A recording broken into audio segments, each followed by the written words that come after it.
Colour பஞ்சு மிட்டாயை தடை பண்றேன், அதனால புற்றுநோய் வரும்னு சொல்றவரு, அப்ப டாஸ்மார்க்ல டானிக்கா விக்கிறீங்க, அந்த டானிக் வாங்கி குடிச்சா என்ன உடம்புல சத்து வந்துருங்களா? எப்படி எல்லாம் ஓட்டுறானுங்க பாருங்க. இன்னைக்கு மா சுப்பிரமணியம் அவர்கள் சொல்றார், நம்முடைய சுகாதாரத்துறை அமைச்சருங்க, அவர் அந்த ஓட்டப்பந்தய ரேஸ் எல்லாம் ஓடினதுக்கு அப்புறம், உதயநிதி ஸ்டாலின் பின்னாடி ஓடினதுக்கு அப்புறம், உதயநிதி ஸ்டாலின் நடக்கிற சினிமா பட விமர்சனம் எல்லாம் கொடுத்ததுக்கு அப்புறம் கொஞ்சோண்டு நேரம் இருந்தா அரசு மருத்துவமனை பக்கம் வருவார். இன்னைக்கு பிரஸ் மீட்ல சொல்றாரு, இந்த கலரா இருக்கிற பஞ்சு மிட்டாயை தமிழ்நாட்டில் தடை பண்றோம். எதுக்கு தடை பண்றீங்கன்னா, அதை சாப்பிட்டா புற்றுநோய் வந்துருங்கிறார். சரி, ஓகே, நல்லதுன்னா பண்ணுங்க, தவறு கிடையாது. புற்றுநோய் வர்றதை நாம் சாப்பிடக்கூடாது. ஆனா பஞ்சு மிட்டாய் உங்களுக்கு தெரியும், எத்தனையோ சகோதர சகோதரிகள் ரோட்டோரத்துல வித்துக்கிட்டு இருக்காங்கப்பா. இன்னைக்கு மா சுப்பிரமணியம் அவர்கள் கலர் பஞ்சு மிட்டாயை தடை பண்றேன், அதனால புற்றுநோய் வரும்னு சொல்றவரு, அப்ப டாஸ்மார்க்ல டானிக்கா விக்கிறீங்க, டாஸ்மார்க்ல டானிக் விக்கிறீங்களா? அந்த டானிக் வாங்கி குடிச்சா என்ன உடம்புல சத்து வந்துருங்களா? எப்படி எல்லாம் ஓட்டுறானுங்க பாருங்க, எப்படி எல்லாம். ஏன்னா பஞ்சு முட்டாய் விக்கிறவங்க சாதாரண மனிதர், தடை பண்ணா அவங்க எதுவும் பேச மாட்டாங்க, வாய் திறந்து பேச மாட்டாங்க.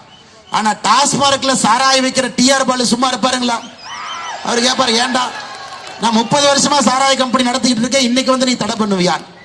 இதுதாங்க அந்த ஆட்சியினுடைய லட்சணமே, இது மட்டும்தான், வேற எந்த லட்சணம் இல்லை. இன்னைக்கு கிளம்பாக்கம் பேருந்து நிலையத்தை பாருங்க ஐயா, இந்தியா முழுவதுமே உள்ளூர்ல இருந்து வெளியூர் போறதுக்கு பேருந்து நிலையம். ஆனா சென்னையை மட்டும் உள்ளூர்ல இருந்து வெளியூர் போய் வெளியூர் போறதுக்கு ஒரு பேருந்து நிலையம். பாருங்க, இந்த அநியாயத்தை பார்த்துருக்கிறீங்களா? வரும்பொழுது கிளம்பாக்கம் பேருந்து நிலையத்தை பார்த்துட்டு வந்தாங்க ஐயா, ஒரே ஒரு பஸ், பழைய பஸ், அதுக்கும் அந்த பிங்க் கலர் பெயிண்ட் அடிச்சு நிக்க வச்சிருக்கிறாங்க. அது ஏறினீங்கன்னா படிக்கட்டு எப்ப விழுகும், மழை பெஞ்சா தண்ணி எப்ப ஒழுகும் தெரியாது. இவர்கள் செய்வது அனைத்தும் மக்களுக்கு எதிராக, வளர்ச்சிக்கு எதிராக. தமிழகத்திலே ஒரு அரசு இருக்குன்னா இந்த அரசுங்க ஐயா, அனைத்தும் மக்களுக்கு எதிராக. எந்த விதமான பிரயோஜனமும் நமக்கு கிடையாது. ஒரு பேருந்து நிலையத்தை எந்த அளவுக்கு இங்க நிலைமை இருக்கு, பக்கத்துல இங்க வாங்கி போடலாம், டெண்டர் கொடுப்பால வந்துருங்க ஐயா, 3 மாசத்துல வெளியே வந்துடும்.